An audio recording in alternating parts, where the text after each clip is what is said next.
이스라엘 들으라 생명의 말씀 야훼님은 우리의 주님이시. 참미 예수님 안녕하세요. 오늘 성경 맛들이기 에제키엘 24장 1절에서 26장 21절까지 함께 읽겠습니다. 성부와 성자와 성령의 이름으로 아멘. 말씀은 바로 내 곁에 있고 내 입에 있고 내 마음에 있다. 주님 성령의 빛으로 저희 눈을 여시어 주님의 길을 보게 하시고 저희 귀를 여시어 생명의 말씀을 듣게 하소서. 아멘. 성부와 성자와 성령의 이름으로 아멘.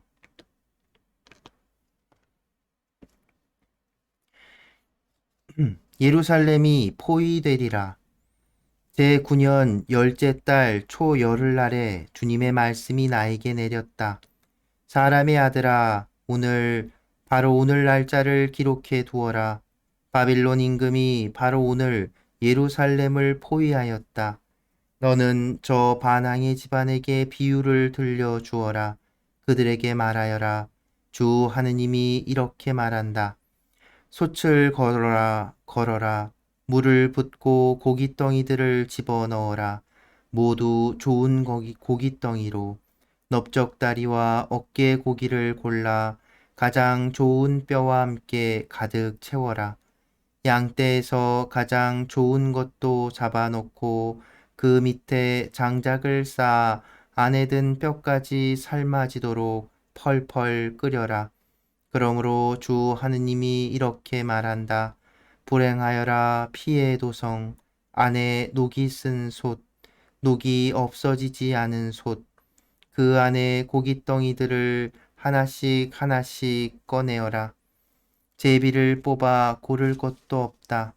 그 도성이 쏟은 사람의 피가 그 안에 그대로 있다. 그 도성은 피를 맨 바위 위에 그대로 내버렸다. 흙으로 덮지 못하도록 땅에 흘리지도 않았다. 내 화가 타올라 원수를 갚으려고 그 피가 덮이지 못하도록 내가 맨 바위 위에 그것을 쏟아 놓았다. 그러므로 주 하느님이 이렇게 말한다. 불행하여라 피의 도성, 나도 이제 불구덩이를 높이 쌓으리라. 장작을 많이 넣고 불을 지펴라. 고기를 푹 삶고 국물을 비워 뼈를 태워 버려라.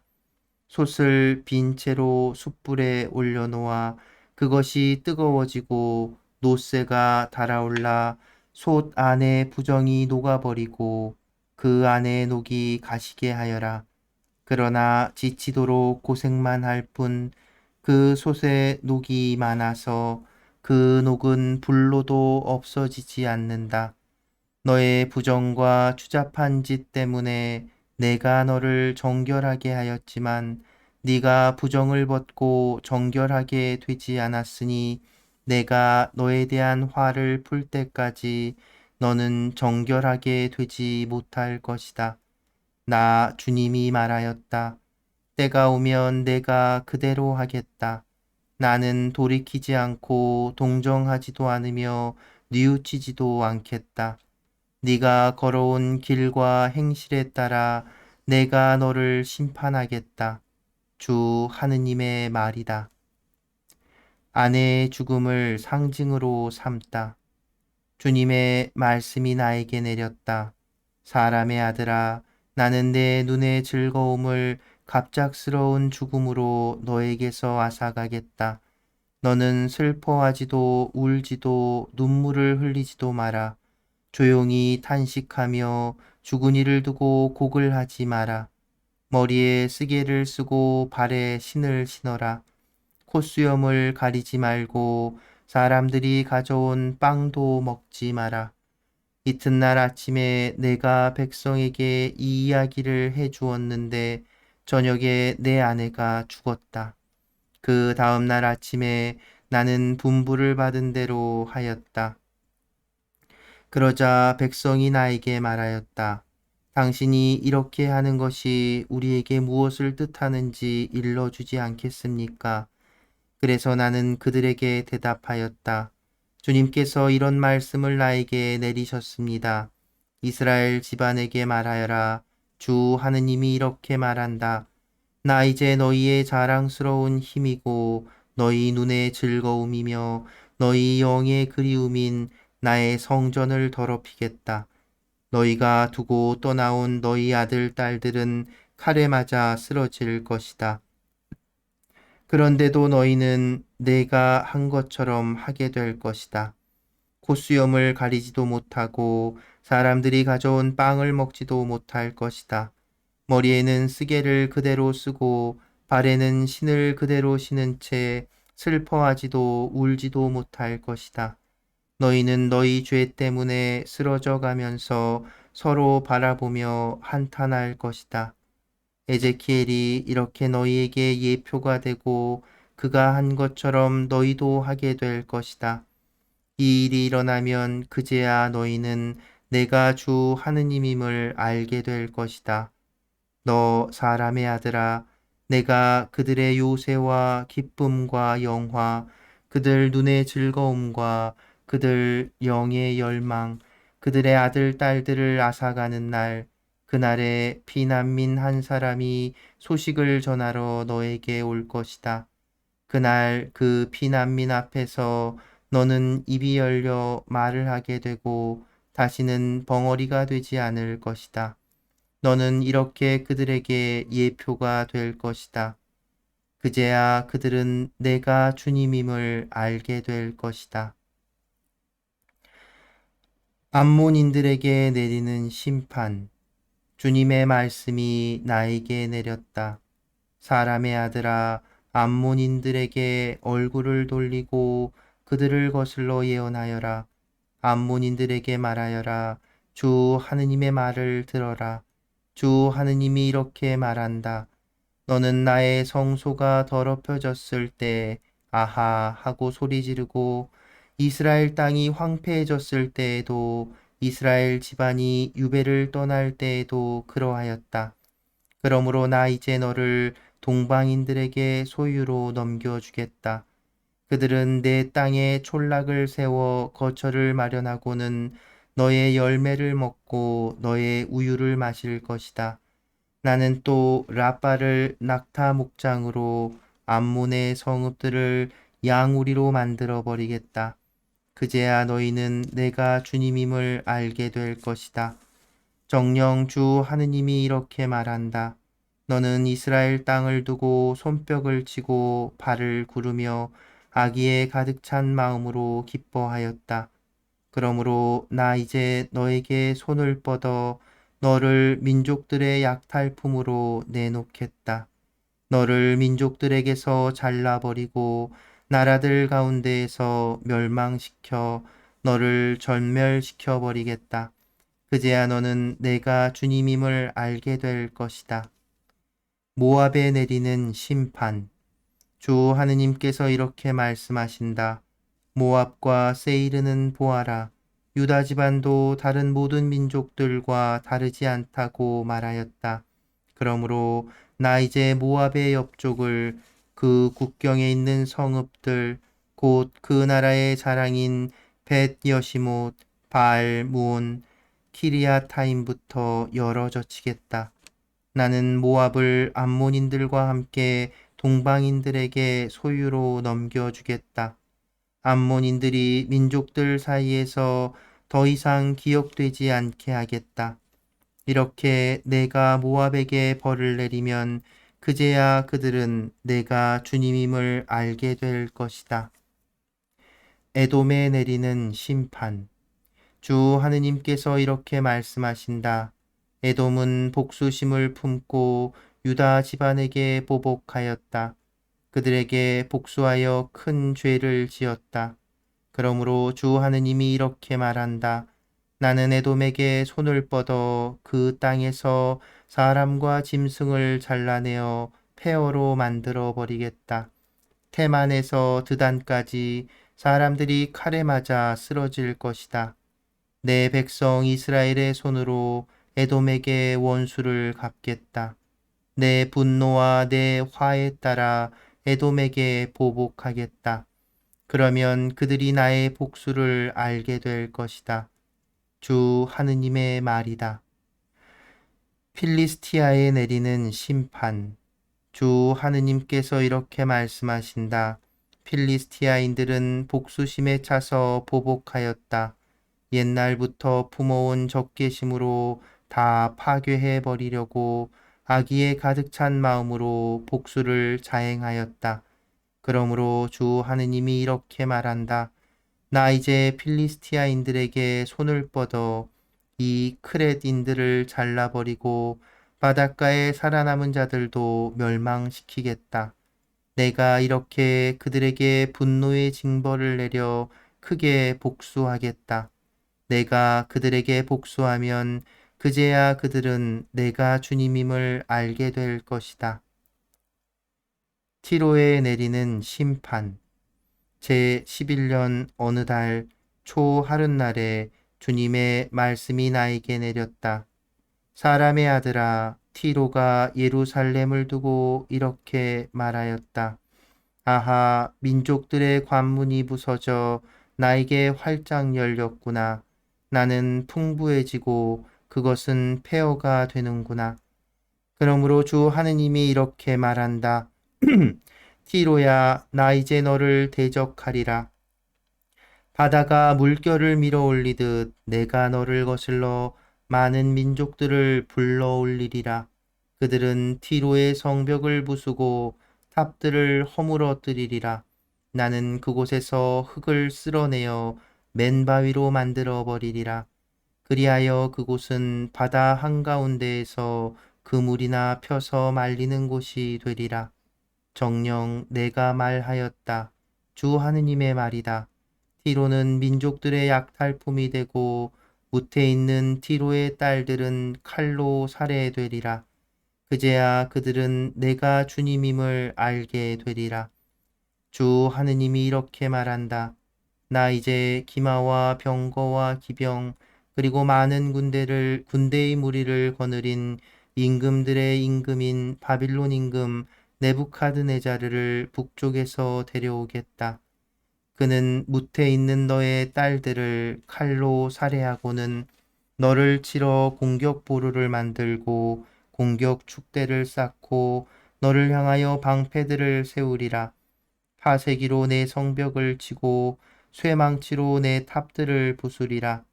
그의 군마들이 너무 많아 그 먼지가 너를 뒤덮으리라.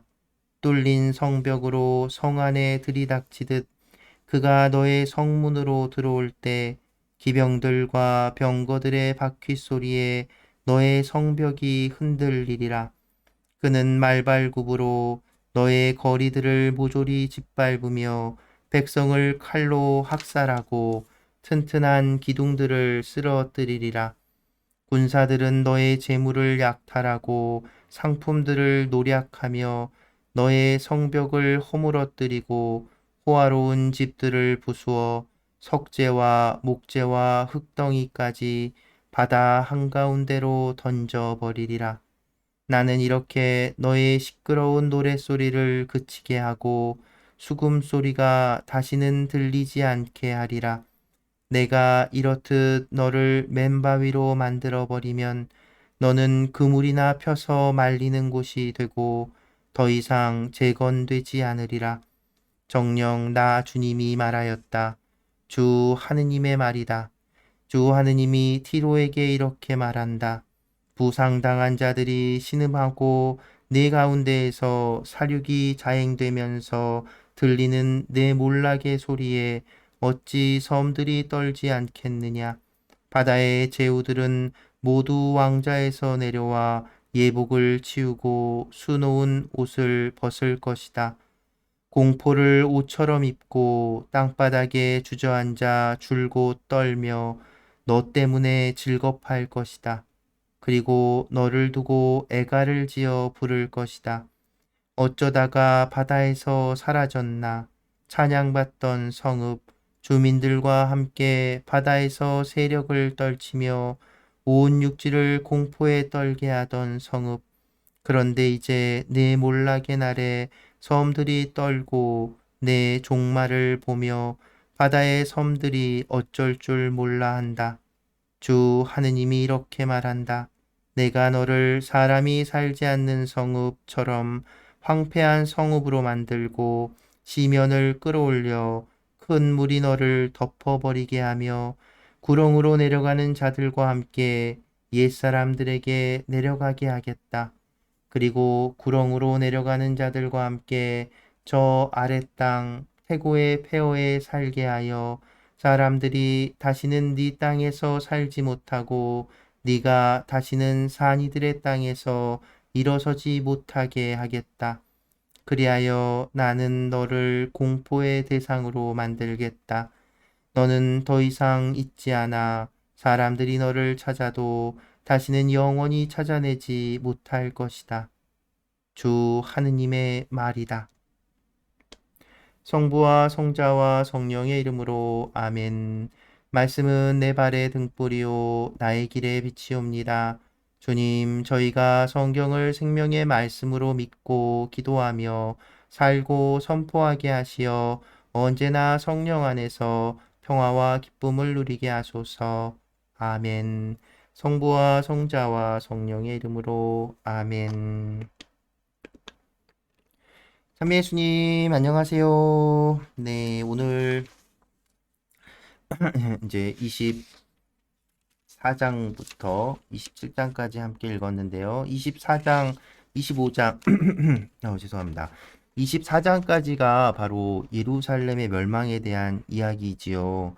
그래서 24장에 뭐 또 따로 특별히 더 설명드릴 거는 없을 것 같고요. 왜냐면 뭐 상징이나 비유 행동에 대해서 에제키엘 연서가 바로 그 해석을 해주고 있기 때문에 읽어보시면 바로 알게 되겠고, 상징 같은 것들에서 24장에 나온 솥과 거기 고기를 이렇게 그 삶는 이런 장면들, 앞서 앞에 에제키엘의 앞부분에서 이런 모습들이 나왔죠. 그러니까 이게 그때 설명을 안 드린 것 같은데, 그러니까 솥에 고기를 넣어둔다는 건 사실은 원래는 뭐냐면 이제 그 고기는 이제 그 귀한 거잖아요. 귀한 거기 때문에 잘 보관한다는 의미를 담고 있는 겁니다. 그러니까 솥에 담겨진 고기라는 건 잘 보관되고 보호받는 어떤 존재를 가리키는 거죠. 그러니까 예루살렘에 남겨진 사람들이 자기를 이제 솥에 담겨진 고기처럼 예루살렘 성전과 이게 있기 때문에 우린 안전하다. 저 끌려간 것들은 뭐 죄를 진 거다. 이런 식으로 생각했을 수 있죠.